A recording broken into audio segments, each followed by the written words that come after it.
pour ce documentaire d'Agnieszka Ziarek, dont je vous rappelle le titre en forme de réquisitoire. Main basse sur les terres. Nous allons en débattre avec ceux qui, dans ce documentaire, font figure d'accusés, ceux qui sont plutôt des accusateurs, ceux qui observent ce qui se passe dans le monde de l'agriculture. Et on va essayer de ne pas oublier la question principale, la famine. Face à la famine, faut-il que toutes les terres cultivables soient cultivées? Et si oui, comment, de quelle manière et par qui? Charles Beigbeder, bonjour. Bonjour. Ceux qui viennent de regarder ce documentaire comme nous ont entendu votre nom et sans doute ont-ils été un peu surpris. D'abord parce que quand on entend Beigbeder, immédiatement on pense au frère, l'écrivain Frédéric Beigbeder. Mais surtout comme patron, on ne vous imagine pas vous investir dans l'agriculture. Vous êtes un des jeunes patrons qui a inventé le mouvement Croissance Plus. Vous avez créé, avant de le revendre, le premier concurrent d'EDF, Poewo, fournisseur d'électricité. En politique, vous vous êtes engagé à l'UMP.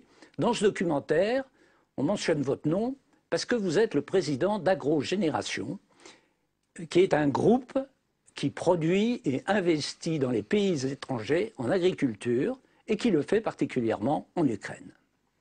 Marcel Masjoyer, bonjour. Bonjour. Vous êtes agronome, vous avez succédé à l'Institut national agronomique au père de l'écologie, René Dumont, et dans ce documentaire, on vous entend dire que les gros investisseurs qui s'emparent de la majorité des terres en Ukraine prennent un gros risque parce que, dites-vous, forcément les Ukrainiens le vivent mal et un jour ça se retournera contre ces investisseurs. Eh bien, vous allez pouvoir en débattre avec Charles Beigbeder.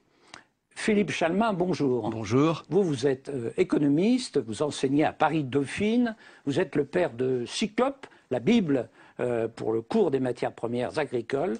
Et sur le même sujet, vous avez publié un magnifique album illustré, des épices à l'or noir, et aussi un petit livre au titre aussi clair que le contenu, Le monde a faim. Dans un instant, nous rejoindra un géographe, Jean-Paul Charvet, qui a publié un atlas de l'agriculture qui l'accompagne de la même question, comment se nourrira la planète en 2050. Mais je commence avec vous, Agnieszka Ziarek, qui est la réalisatrice de ce documentaire, qui franchement est tellement bien fait qu'on se demande si vous n'avez pas embauché un comédien pour jouer le rôle de Jean-Paul, l'agriculteur français qui part en Roumanie chercher de nouvelles terres. Déjà, comment vous êtes arrivé à ce sujet-là? Pourquoi vous vous êtes intéressé à ce sujet-là? Je me suis relativement souvent intéressée à la problématique de la paysannerie et de la faim dans le monde, un petit peu comme vous, mais à un autre niveau. Et puis, en fait, j'ai commencé à enquêter en 2009, fin 2009, début 2010. Et souvenez-vous, c'était quelques mois après la crise financière, donc début 2010, et je me suis dit qu'à un moment donné, la demande sur les terres allant croissant, puisque nous sommes censés être 9 milliards de personnes en 2050, donc comment nourrir ces personnes? D'un autre côté, on va appeler ça les spéculateurs, en tout cas toutes les personnes qui avaient perdu de l'argent lors de la crise financière, les fonds de pension, les fonds souverains, etc. Comment allait-il pouvoir se refaire une santé, entre guillemets? Donc est-ce que les terres disponibles un peu partout dans le monde, peu chères, n'allaient pas être le nouveau terrain de jeu de financiers et d'investisseurs? Alors ce que vous montrez, ça se passe sûrement pas seulement en Europe, et en Europe ça ne se passe sûrement pas qu'en Roumanie et en Ukraine.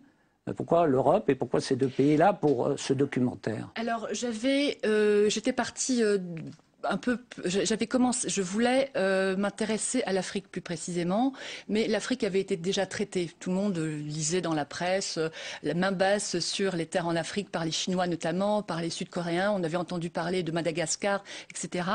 Et puis je me suis dit que l'Europe était intéressante dans la mesure où cela nous concernait. C'était quelque chose qui était à nos portes. Ce phénomène-là se mettait en place à nos portes, aux portes de l'Europe. Et ce qui m'a intéressé surtout, comme vous venez de le dire, c'est cette quête de Jean-Paul, l'Alsacien, Jean-Paul Schneublen.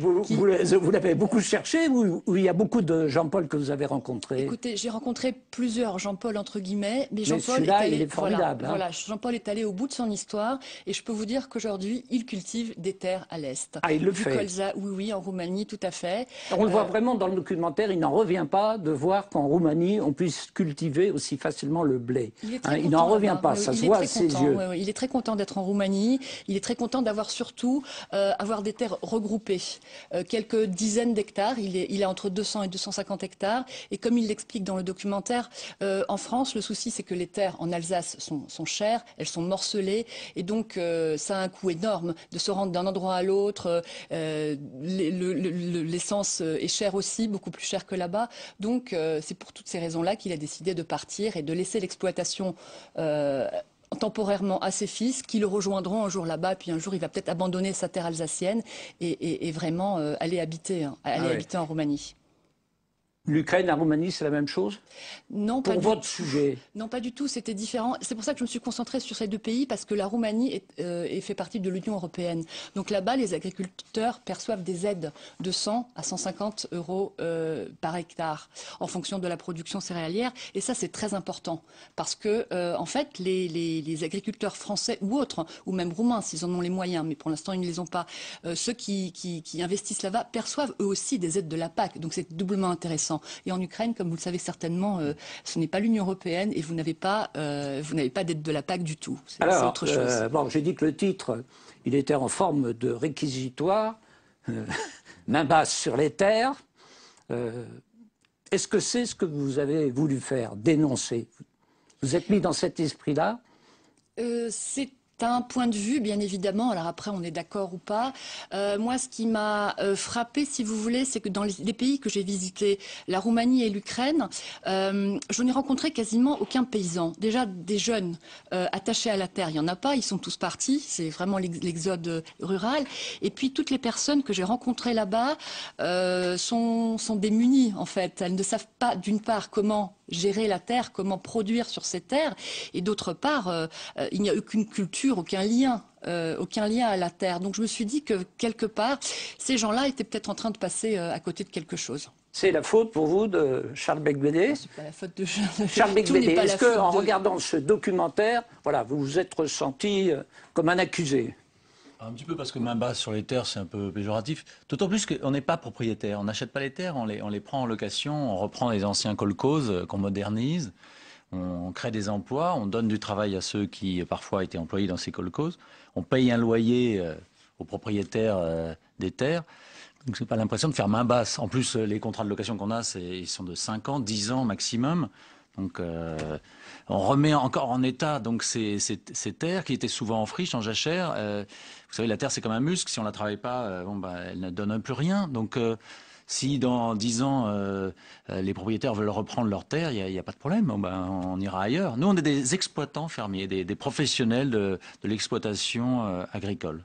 Qu'est-ce que vous répondez, Agnès Kia, sur le choix du titre? Oui, sur le choix du titre, ce n'est pas uniquement moi le titre, c'est aussi la chaîne, c'est aussi un rapport de la chaîne. Donc simplement la question que j'aimerais vous poser, puisque j'ai la chance de vous avoir en face de moi, alors que nous nous sommes loupés pour ce documentaire il y a quelques années, c'est alors vous dites que dans 5 ans, dans 10 ans, si les paysans veulent reprendre leurs terres, vous allez leur rendre. En fait, chaque année, puisqu'on a 20 000 propriétaires. Qu'est-ce que vous allez devenir? On a tout le temps des renouvellements. Vous avez investi là-bas? Ou non. Et alors, bien nous, on va essayer de les convaincre de nous renouveler. Hein. Et puis peut-être un jour on pourra acheter les terres, en effet.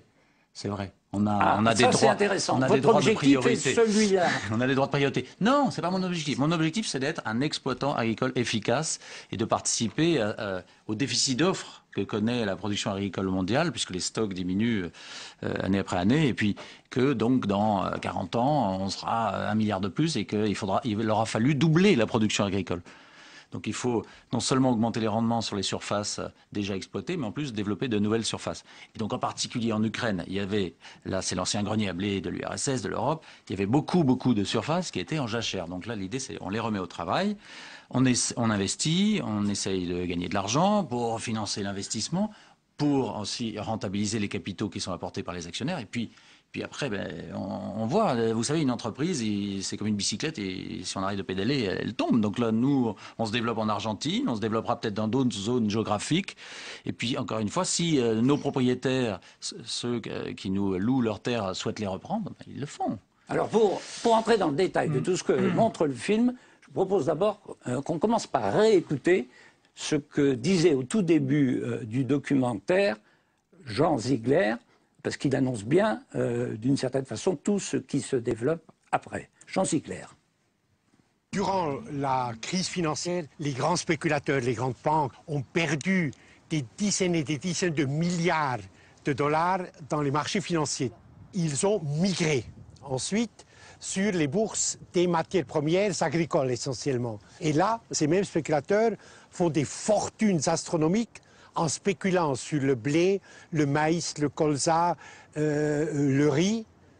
Conséquence, les prix des matières premières agricoles, des aliments de base que mangent les 75% de la population mondiale ont explosé d'une façon tout à fait effrayante dans les derniers 2 ans.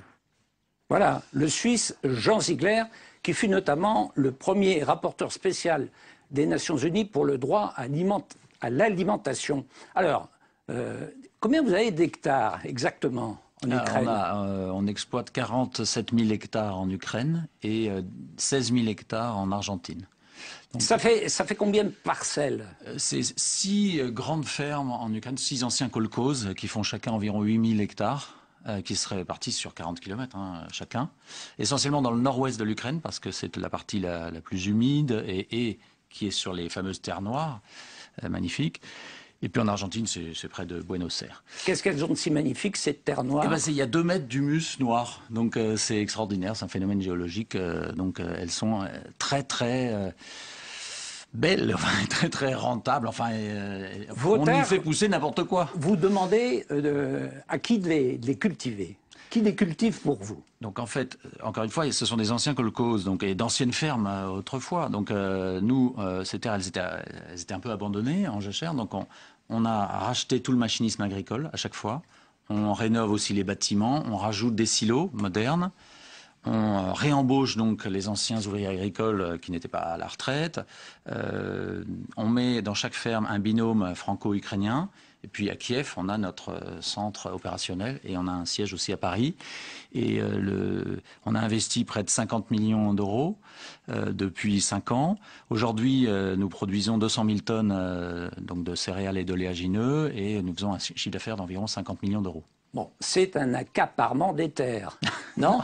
Mais non, en fait, là où il n'y avait rien, nous avons investi et maintenant la terre donne quelque chose. Donc c'est une création de richesse, en effet ex nihilo, qui profite à tous, qui profite aux propriétaires qui sont des anciens ouvriers agricoles kolkhoziens qui ont hérité que la révolution orange a souhaité attribuer des terres, les ouvriers, les villages.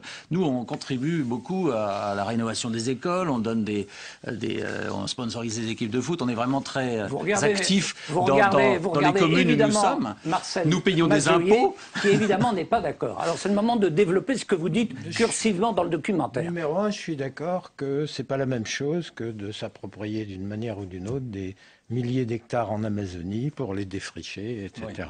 Oui. C'est un processus locatif qui s'inscrit, c'est clair, c'est une entreprise, exploitation agricole, à court terme, pas appropriation de terres. Et c'est des terres qui sont quoi? C'est les terres des kolkhozes ruinées au moment de la libéralisation et de la libéralisation des échanges. Parce que les kolkhozes n'étaient pas en état de résister à l'époque à la concurrence internationale dans tous les domaines agricoles, parce qu'à l'époque, les prix étaient très très bas. Et d'ailleurs, quand nous nous étions vus au centre d'analyse stratégique du Premier ministre, je crois que c'est comme ça qu'on dit, effectivement, c'était encore à l'époque où les prix étaient bas. Et néanmoins, vous investissiez. Et je crois qu'il faut pas... Jusqu'à présent, vous ne critiquez pas. Hein? Mais non, mais moi, ce que j'ai dit dans le film et que vous avez rappelé, c'est que je pense qu'en Ukraine comme ailleurs, si le mouvement de prise en compte à grande échelle des terres des pays, que ce soit d'une manière ou d'une autre, mais en l'occurrence, c'est dû à l'effondrement de l'économie locale ou nationale ou à ses incapacités dans d'autres pays. C'est bien clair qu'un jour, ça va faire figure de néocolonialisme, quelque chose comme ça. Et moi, d'ailleurs, je pense que vous le savez très bien, en Ukraine, il y a des mouvements nationalistes qui ne sont pas forcément de gauche, hein, ils sont même peut-être souvent d'extrême droite, semble-t-il. Mais en tout cas, ça peut poser des problèmes. C'est ça que j'ai dit. Si ces terres n'étaient pas cultivées par Charles Beigbeder, est-ce que vous pensez que de toute façon, elles le seraient? Elles ne le seraient pas, elles ne l'auraient pas été quand les prix étaient à 100 € la tonne des céréales. Elles ne l'étaient pas. Et même peut-être avec des prix à 150, 200 € la tonne de céréales, c'est pas sûr qu'elles le seraient, parce que le paysage entrepreneurial dans l'agriculture ukrainienne, ce sont des paysans, c'était des entreprises d'État ou para-étatiques qui ont été ruinées à l'époque, on le sait, et puis c'est des gens qui sont 99 fois sur 100, 9 fois sur 10, désargentés. Alors il y a bien quelques petits ou moyens entrepreneurs ukrainiens ou du coin, vous le savez mieux que moi, qui essayent de se défendre, mais en général, ils sont ni protégés, pas plus qu'ils... Enfin, en ce moment, ils auraient pu profiter des hauts prix, parce que ça aurait été possible, mais ils ne sont pas non plus financés, ils ne sont pas non plus tellement encouragés par...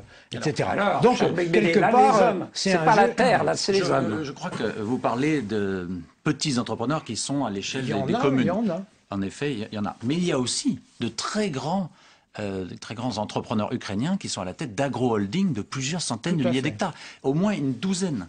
Et certains sont en bourse, font des émissions obligataires, sont de très grands groupes qui sont dans la transformation. Et donc, vous vous inquiétez pas pour eux. Ils ont très bien compris qu'il y avait une opportunité. Il y a quelques investisseurs internationaux, donc comme nous et comme c'est cité dans le reportage, mais on est tout à fait minoritaire.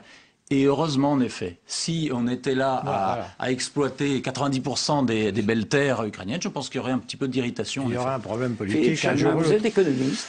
Comme économiste, qu'est-ce que vous pensez de l'arrivée dans ce monde-là d'investisseurs qui, au départ, n'appartenaient pas au monde de l'agriculture? Est-ce que vous trouvez que c'est une chance pour l'agriculture? Oui, je pense que c'est une chance pour l'agriculture. Je pense qu'il faudra qu'on revienne quand même sur le tissu d'ânerie de M. Ziegler.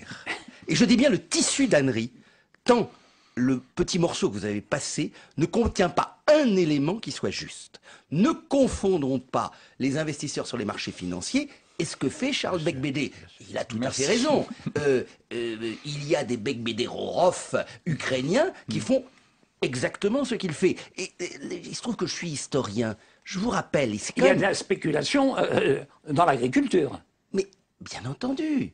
Mais à partir du moment où le prix d'un produit, que ce soit une devise, que ce soit un produit agricole, que ce soit un produit industriel est instable, nous sommes dans des situations spéculatives. J'ai beaucoup aimé ce film et je l'ai totalement détesté, notamment parce que il tombe dans le travers manichéen dans lequel il y aurait le bon petit agriculteur et le méchant spéculateur, et dans le méchant spéculateur je mélange le spéculateur financier, le trader, le négociant et puis l'investisseur. Et chez les investisseurs, je crois qu'il faut faire une énorme différence. Suivant le pays où vous allez, autant je suis totalement d'accord avec ce que dit Marcel Mazoyer lorsqu'il s'agit de l'Afrique, lorsqu'il s'agit de terres qui sont reprises en expulsant des petits paysans. Autant en Argentine, bon, le processus, il n'y a jamais eu de petits paysans quelque part. La colonisation s'était faite sur le modèle des grandes exploitations latifundiaires. Par contre, il faut quand même rappeler, et je pense que le cas roumain est peut-être un peu différent du cas ukrainien, mais tous les paysans ukrainiens, ils ont terminé leur jour en Sibérie à partir du début des années 30. Depuis des débuts des années 30, il n'y a pas un paysan en Ukraine. Et c'est ça qui manque. C'est même pas des entrepreneurs. Je crois fondamentalement à l'agriculture paysanne. C'est pour ça que j'ai parfois des doutes sur le modèle de la grande exploitation. Moi, je crois au rapport entre l'homme et sa terre. Mais lorsque vous... Ça, c'est pas ce que fait Charles Beigbeder. Non, mais il n'y a personne en Ukraine. Je pense qu'il n'y a pratiquement personne en Ukraine qui entretienne ce rapport entre l'homme et sa terre. Il n'y a plus de paysans. Et le résultat, des exemples comme celui de Charles Becbédé, j'en connais de conseillers agricoles en France qui se sont retrouvés, qui n'étaient pas des gros investisseurs, et qui se sont retrouvés à reprendre un kolkhoz, car il n'y avait personne pour le reprendre. Vous n'inventez pas un paysan, ça fait 2-3 générations qu'il n'y a plus de paysans en Ukraine. Jean-Paul Charvel, j'ai annoncé que vous alliez vous joindre à nos débats. Vous êtes géographe, vous avez publié un atlas de l'agriculture. Vous n'allez pas dire que vous avez détesté le film, parce que vous publiez notamment une carte des terres cultivables, et vous avez choisi pour cette carte le même titre que le documentaire, hein, Main basse sur les terres. Il n'y a plus de paysans réellement en Ukraine ? Je rejoins tout à fait Chalmin, effectivement. Ce qu'il faut voir, c'est que, et ça c'est un des gros problèmes de la politique agricole commune, alors là, évidemment, l'Ukraine n'y est pas encore, peut-être, hein, mais la Roumanie, oui. C'est que en Europe de l'Ouest, on a un monde, au fond, d'exploitation moyenne à grande, qui sont finalement assez bien encadrés par la politique agricole commune, alors que là-bas, il n'y a jamais eu ce type d'exploitation, historiquement. On avait des grands domaines aristocratiques, il y a eu le second servage, puis il y a eu les kolkhozes et les sovkhozes de l'époque communiste, mais il n'y a pas l'exploitation de taille moyenne, qui fonctionne assez bien, voire très bien dans certains cas. Mais est-ce que vous considérez que ce que fait Charles Becbédé est une chance pour l'agriculture ukrainienne et roumaine ? Oui, je pense que oui. Et je vais vous expliquer pourquoi. Je suis tout à fait d'accord avec Philippe Chalmin sur son opinion à propos des propos de M. Ziegler. En fait, M. Ziegler a une vue très partielle, donc très partiale des choses. C'est pas la spéculation qui est responsable des prix très élevés sur les marchés mondiaux des céréales actuellement. C'est pas du tout enfin, elle y participe, bien entendu, elle y participe. Mais les marchés dérivés, ils sont dérivés de quoi? Ils sont dérivés des marchés physiques. Or, sur les marchés physiques, qu'est-ce qu'on constate? C'est que depuis 2007-2008... Il faut préciser, les marchés dérivés, les marchés physiques... Alors, les marchés physiques, c'est du blé, du blé ou du maïs. Et les marchés dérivés? C'est des options qu'on prend sur ces marchés. C'est du papier. C'est du papier, tout à fait. Et c'est même pas un titre de propriété, hein. Enfin, je ne vais pas rentrer dans le détail. Hein. Et donc, qu'est-ce qui se passe? C'est que depuis 2007-2008, les stocks, alors les stocks, il faut faire très attention, les stocks de report, c'est-à-dire les stocks qui passent d'une année sur l'autre, des grands pays exportateurs sont au plus bas et n'arrivent pas à se reconstituer. À partir de là, les prix montent. Hein. Alors qu'ensuite la spéculation s'ajoute, d'accord, mais le phénomène de base, c'est le déficit de production. Et alors, pour prendre l'exemple du blé, puisqu'il est beaucoup de questions de blé, retenez que le téléspectateur va facilement retenir le chiffre. Le terrien moyen, qui est une abstraction, il consomme en gros 1 quintal de blé par an. Bon, en 2050, nous serons 2 milliards de plus qu'aujourd'hui. Oui. Donc il faudra, pour simplement maintenir, pas améliorer, hein, simplement maintenir la situation actuelle, produire 2 milliards de quintaux en plus. 2 milliards de quintaux, c'est 200 millions de tonnes, c'est-à-dire la production de l'Union européenne plus celle des États-Unis. Ou, si vous préférez des exemples plus exotiques, la production de blé de la Chine plus la production de blé de l'Inde. Voilà le défi. Hein. Et tant c'est ça la base de tout. Charles Becbédé, c'est un défi, mais pour vous aussi, ne le prenez pas mal, c'est aussi un calcul. C'est-à-dire vous achetez des terres, vous louez des terres comme vous achèteriez des actions à la bourse. Moi, je suis un entrepreneur, investisseur, créateur d'entreprise, innovateur, bon bref. J'ai commencé ma carrière dans la finance, puis il y avait un déficit d'offres qui était la bourse par Internet. On a été un des premiers à monter une structure qui permettait de passer des ordres de bourse pas chers. Ensuite, j'ai été dans l'énergie, parce qu'il y avait aussi un déficit d'offres lié à un monopole qui tombait grâce à Bruxelles. Ensuite, il y a les déficits d'offres réglementaires et puis il y a les déficits d'offres liés à des tendances structurelles et notamment liés à des défis comme le défi alimentaire. Il va y avoir un déficit de capacité de production. Et ce déficit de capacité de production, ça fait qu'il faut investir, c'est intéressant d'investir dans ces domaines. Et je me suis passionné pour ce domaine depuis plusieurs années maintenant. Et effectivement, je suis heureux de le faire parce que non seulement il est possible d'obtenir une rentabilité sur des capitaux investis, mais en plus, je trouve que c'est un métier fantastique qui donne beaucoup de sens. On va écouter ce que dit de son côté dans le documentaire le ministre ukrainien de l'Agriculture. L'arrivée d'investisseurs étrangers est extrêmement importante pour le pays. Et je ne parle pas seulement des investisseurs financiers, mais aussi des grandes sociétés spécialisées dans l'agroalimentaire. Ces sociétés apportent avec elles un savoir-faire, une technologie que nous avons un peu perdue ici. C'est indispensable que nous puissions retrouver cette technologie. Philippe Chalmin, les Ukrainiens, les Roumains font précisément le calcul que vous expliquiez, vous. Je pense que je ferai quand même la différence entre la situation roumaine à l'intérieur de l'Union européenne, avec quand même une parenthèse communiste qui a été moins longue et qui n'a pas été aussi collectivisée quand même, me semble-t-il, que dans le cas ukrainien. Dans le cas ukrainien, le prix mondial du blé, avant 1914, c'était le FOB, donc le blé livré à Odessa. Le prix mondial du blé, c'était le FOB Odessa, comme aujourd'hui, c'est le FOB Golfe du Mexique ou le FOB Rouen. C'est donc qu'il y avait incontestablement, il y a un potentiel considérable. Aujourd'hui, ils n'ont pas incontestablement ni les capitaux, ni pour l'instant quand même, je pense non plus, la technologie, etc., pour mettre cela en valeur. Alors, nous sommes sur des marchés mondiaux.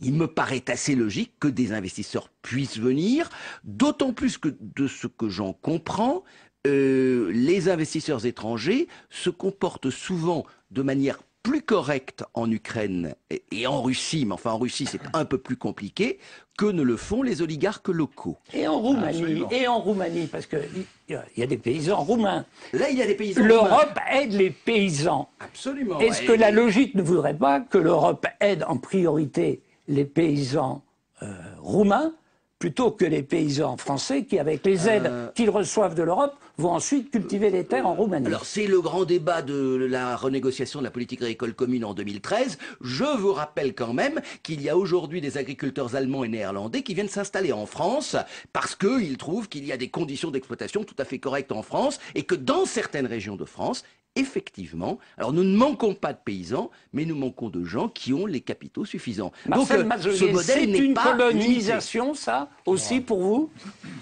Il y a la main basse sur les terres ou les prises en charge de terres aux quatre coins du monde. Il y a des endroits où ça ressemble à une néocolonisation. C'est pas moi qui le dis, c'est l'ancien directeur général de la FAO qui était africain. Mais je ne veux pas revenir là-dessus. En Afrique, on est d'accord. Mais puis en Amazonie aussi. Non, mais il y a des paysans européens qui vont, disons que le qui se gouvernement promènent. brésilien existe. C'est un petit peu moins violent. Mais ce que je les voudrais paysans dire, ne sont plus chez eux. non, ce que je voudrais dire, c'est que quand on a élargi l'Union européenne aux pays d'Europe centrale ex-communistes, on a quand même oublié dans les conditions d'admission d'essayer d'aligner les structures sociales dans le secteur agricole qui, en Europe occidentale, étaient des structures d'agriculture familiale. C'était un choix social et politique depuis des dizaines d'années, depuis la réforme agraire des Danois en 1789 jusqu'à etc. Et là-bas, en décollectivisant, on prenait évidemment, même si on redistribue la terre aux anciens propriétaires ou de manière relativement égalitaire aux anciens colcosiens ou ouvriers agricoles, on n'allait pas reconstituer, surtout en Ukraine, on n'allait pas reconstituer une agriculture familiale si facilement. On aurait donc dû se donner la peine pendant 4 ou 5 ans de recréer des structures sociales capables, etc. On n'a pas fait parce qu'on était. On aurait pu le faire. On aurait dû le faire. Mais bien sûr qu'on aurait pu et qu'on aurait dû. Il aurait fallu non seulement redistribuer la terre, mais aussi absolument aider techniquement et financièrement les nouveaux propriétaires de terre ou loueurs de terre à investir et à réexister. Il n'y avait plus de capitaux. Mais après l'effondrement de l'Union soviétique. L'Union européenne, non, je parle. En Ukraine, on est d'accord. Je parlais des pays de l'Union européenne. N'ayant pas aligné les structures sociales à l'est et à l'ouest de l'Europe, on se trouve avec une contradiction, c'est-à-dire qu'on a à l'intérieur même de l'Europe de très grands investisseurs qui ne sont pas forcément des paysans alsaciens ou limousins, hein, ou belvédés, ou béarnais, mais qui peuvent très bien être des gens qui viennent des quatre coins du monde ou des gens qui, sur place, ont réussi à avoir de l'argent d'une manière ou d'une autre. Donc cette contradiction-là, on la traîne, parce que c'est bien évident que dans les conditions où on loue les terres, c'est-à-dire en gros 10 fois moins cher qu'à l'ouest, hein, en Ukraine c'est de l'ordre de 10 fois moins cher. 3 fois. Vous nous disiez 25 € par hectare, mais enfin c'était en 2006. Je peux vous dire ça a augmenté, là on est à 80, oui, voilà, 80 €. Voilà, c'est-à-dire que les prix des céréales ayant doublé ou triplé, la rente foncière a dû doubler ou tripler. Mais quand même, c'est quand même nettement moins cher qu'à l'ouest, les salaires sont beaucoup plus bas. Attends, alors là je peux m'inscrire en faux. Aujourd'hui, 1 hectare de céréales pour un propriétaire rapporte entre 60 et 80 € l'hectare en France. Le taux de fermage. Plus. Oh, si. Non, parce qu'il est indexé en général sur ce qu'ils appellent le blé fiscal. Oui. Et le blé fiscal, c'est pas totalement le blé marché. Vous n'êtes pas les uns et les autres à la bourse des marchés agricoles. Mais la différence, c'est que en Ukraine et en Roumanie, on peut avoir de grands domaines. C'est-à-dire qu'on peut prendre des fermes de plusieurs centaines d'hectares, comme dans le reportage, et voire même de plusieurs milliers, évidemment, ce que nous faisons. Ceux qui achètent ou qui louent des terres en Roumanie, dans le documentaire, on le voit et on va le réécouter, ils utilisent vraiment absolument tous les moyens, comme M. Whitman, pour vérifier que le rendement soit maximum. Hein. Wittmann ne se définissent plus comme des agriculteurs, mais bien comme des entrepreneurs, soucieux de s'assurer un retour sur les lourds investissements qu'ils ont effectués ici. 10 tracteurs pilotés par GPS qui permettent d'optimiser le parcours des labours. Il faut réduire à tout prix les coûts d'exploitation. Oui, comme on travaille d'équipe, jour et nuit, il fallait qu'on surveille un peu ce qui se passe.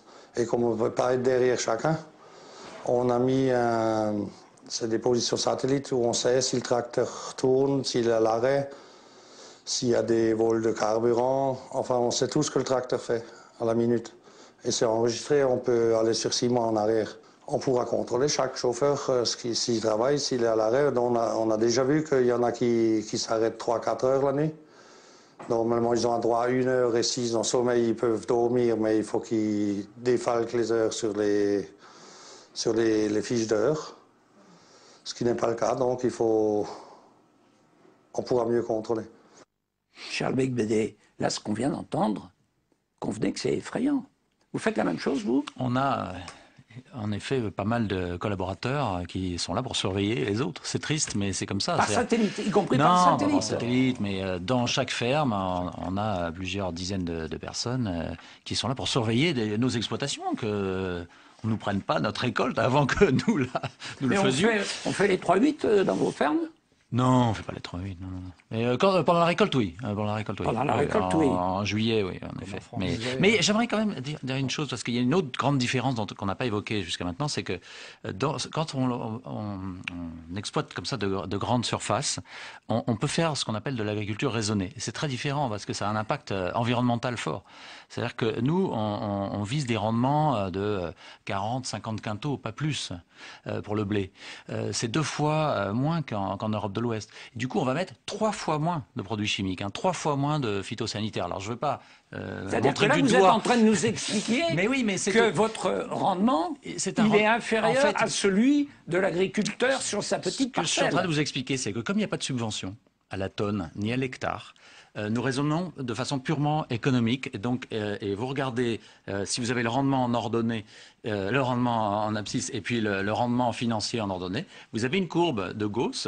Et donc, au-delà de 6 tonnes l'hectare, ça coûte de plus en plus cher. Il faut mettre de plus en plus de chimiques dans le sol. Et c'est absurde. Et donc, lorsqu'il n'y a pas de subvention, on va viser 5 tonnes, c'est-à-dire 50 quintaux. Et on est très heureux, on gagne de l'argent et on ne pollue pas, au moins. Jean-Paul Charvet, c'est écologique en plus, ça serait écologique. Non, c'est l'optimum économique. Quand vous avez le prix de la terre qui est moins cher et les engrais qui sont au même prix, l'optimum économique, c'est de ne pas mettre des engrais qui vont vous coûter plus cher qu'un hectare de plus pour produire la même chose. C'est le rendement marginal de l'hectare et le rendement marginal de la même dépense, etc. C'est absolument évident. Si vous augmentez le prix de la terre, ça redeviendra avantageux d'aller un petit peu plus loin dans la courbe de rendement. Parce qu'il y a un moment où la nature refuse. Oui, on est d'accord. Donc il y a une limite. Ça, c'est vrai partout. Et malheureusement, pardon pour mes collègues d'Europe de l'Ouest, mais ils sont poussés par le mécanisme actuel à aller toujours plus loin, trop loin, au détriment des sols. Je voudrais qu'on revienne à ce qui est quand même la grande frayeur de notre monde. Ça date pas d'aujourd'hui, mais là, on a encore plus peur. Est-ce que demain, on aura assez de terres cultivables pour nourrir la planète? Jean-Paul Charvet. En gros, les terres actuellement cultivées sur notre planète, c'est en gros 1500 millions d'hectares. Et ce chiffre ne bouge pratiquement pas depuis des décennies. Il progresse, mais très très très peu. Parce que s'il y a des défrichements, effectivement, en Amazonie ou ailleurs encore, en même temps, on perd beaucoup de terres agricoles, ne serait-ce que par l'étalement urbain, qui consomme en gros 3 millions d'hectares de très bonnes terres agricoles chaque année. Donc, à partir de là, et pour revenir un peu sur ce que Marcel Mazoyer a dit tout à l'heure, à propos des structures sociales qui existent dans ces campagnes ukrainiennes, roumaines, du fait de leur histoire, une histoire différente, très différente de la nôtre en Europe de l'Ouest. Dans ce système, donc, on a des terres qui, effectivement, pas toutes, mais en grande partie, étaient sous-utilisées, non exploitées. Et là, à partir, mettez-vous à la place du gouvernement, il a deux options. Soit il fait ce que nous avons fait en Europe dans les années 60, il met en place une politique agricole, il met en place des structures foncières adaptées, de taille moyenne. Là, ils ont complètement loupé leur contre-réforme agraire, complètement, en créant des micro-parcelles incultivables avec le matériel moderne. Ils ont complètement loupé leur affaire. Et donc, ou alors, mais ça ne portera des fruits que dans 10 ans, dans 20 ans. Or, on sera plus très loin de 2050, dans 20 ans. Et l'autre solution, c'est la solution des agro-holdings qui, eux, très vite, en quelques années, sont capables de développer la production agricole. Mais vous redoutez de manquer de terres cultivables comme investisseur, Marcel Mazoyer?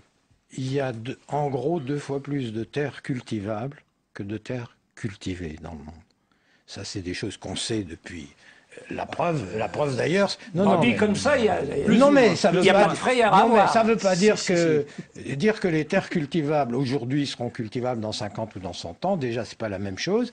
Dire qu'il faut les cultiver ou qu'on va les cultiver, c'est encore une autre chose. Il faut savoir que le facteur limitant la production mondiale n'est pas les hectares non cultivés ou sous-exploités.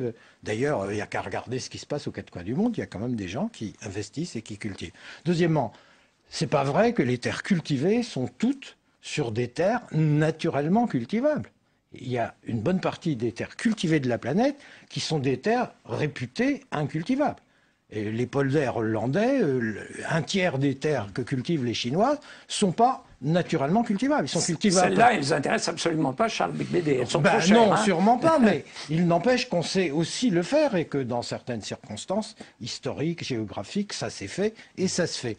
Donc cette histoire qu'on manquerait de terre à l'échelle de la planète pour multiplier la production par 1,25 ou 1,3, c'est pas vrai. Deuxièmement, les techniques connues. Je suis très court, parce que c'est des trucs qui vous prendraient des milliers de pages si vous lisiez les rapports de la FAO. C'est bien de nous les résumer. Alors, je vous le résume. Les techniques connues corrigées de leurs excès pour être durables, comme ça se fait un peu partout, mais etc. Il faut quand même savoir qu'il y a la moitié des terres de la planète sur lesquelles on a en gros poussé assez loin l'intensification, on va dire, agrochimique, avec un rendement moyen de 4-5 tonnes, etc. Mais qu'il y a l'autre moitié, celle où sont justement les paysans pauvres et les pauvres, sur lesquels le rendement moyen est toujours de 1,5 tonne, etc. Alors, ce qui est clair, c'est que si on veut nourrir tout le monde, il ne suffit pas de produire. Pour la bonne raison que les gens qui ne mangent pas à leur faim, c'est tout simplement ceux qui ne peuvent ni le produire, ni l'acheter. C'est-à-dire que ce que produit M. Bicbédé, ça nourrira les gens qui ont une demande solvable, qui peuvent acheter. Ça ne nourrira pas les 3 milliards de gens qui se privent de nourriture, les 2 milliards de malnutris, etc. La question de nourrir tout le monde n'est pas une question de surface, n'est pas une question de rendement, n'est pas une question de production. C'est une question de... Et 75% de ces gens qui ont... Vous reconnaissez ça, que c'est autre ce que chose. vous faites, c'est pas contre la famine, c'est autre chose. Monsieur Mazoyer, c'est que c'est une question de pouvoir d'achat. Mais si vous élargissez l'offre à un point et que si la productivité augmente à un moment, vous allez avoir un prix à la tonne qui permettra d'être atteint par le pouvoir d'achat des... Non, je suis pas d'accord avec ça, parce que faire baisser le prix à la tonne, c'est justement ce qui appauvrit les 2 milliards de paysans pauvres, qui les rend incapables et de produire, et d'investir, et de se nourrir, et en par-dessus le marché, d'acheter. Autrement dit, l'investisseur, le marché, ça ne peut nourrir que les gens qui ont déjà un revenu ou qui auront un revenu. Mais si on fait ça... Non, mais la vraie contradiction, elle est là. Et je suis sûr que c'est pas une question Becbédé, Chalmin ou moi.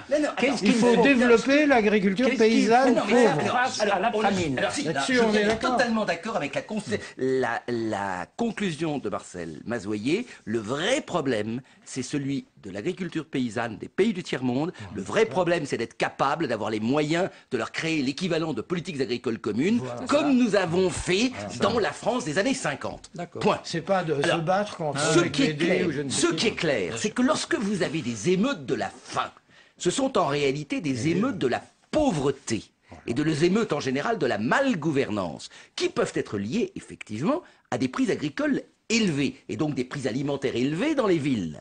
Mais lorsque les prix alimentaires sont bas, lorsque les prix agricoles sont bas, ce sont les paysans qui crèvent de faim. Sur les 1 milliard de gens, au dire de la FAO, qui souffrent de pauvreté alimentaire, l'essentiel, ce sont des paysans. Ça, c'est le premier point. L'autre point sur lequel je voulais revenir, très court, le débat sur les terres cultivables. Moi, je crois qu'il faut quand même qu'on raisonne que l'augmentation des terres cultivables n'est pas la question. Raisonnons grossièrement à surface agricole à peu près constante. Ce que dit Charvet est tout à fait juste. Nous perdons chaque jour des bonnes terres et ce que nous gagnerons, ce sont des terres souvent un peu marginales. Ça veut donc dire qu'il faut que l'on soit capable d'augmenter les rendements. Je rappelle que le défi, c'est de multiplier par 2 la production agricole de la planète. Parce que 2 milliards d'êtres humains de plus, mais aussi des gens qui vivront mieux, donc qui voudront manger des produits animaux. Et je vous rappelle que pour faire un petit poulet, il vous faut l'équivalent de 3 fois de céréales. Donc, vous avez un facteur de multiplication. Et donc, quelque part, je reviens à la très bonne remarque de Marcel Mazoyer, ça ne sert à rien de fustiger les méchants investisseurs. Par contre, il faut que parallèlement, on soit capable de financer dans le maximum de pays de véritables politiques pour maintenir une agriculture familiale, pour développer une véritable paysannerie. C'est ça. Philippe Chalmin, merci. D'accord. Et voilà. Marcel Mazoyer acquiesce. Charles Becbédé aussi. Je suis d'accord. J'ai 2 secondes. 2 secondes. L'Agacan fait ça au Kenya, très bien. Voilà. Oui, mais alors, et merci aussi à vous. Faire sortir du bio à ce moment-là. Parce que c'est un autre débat. Merci Jean-Paul Charvet. Merci en tout cas à vous 4 d'avoir confronté vos points de vue. Je crois que c'est la première fois que vous pouviez le faire aussi directement à partir du documentaire Main basse sur les terres. La semaine prochaine, un autre documentaire et un autre débat qui vous sera présenté par Benoît Duquesne et il portera sur un tout autre sujet, le Grand Paris.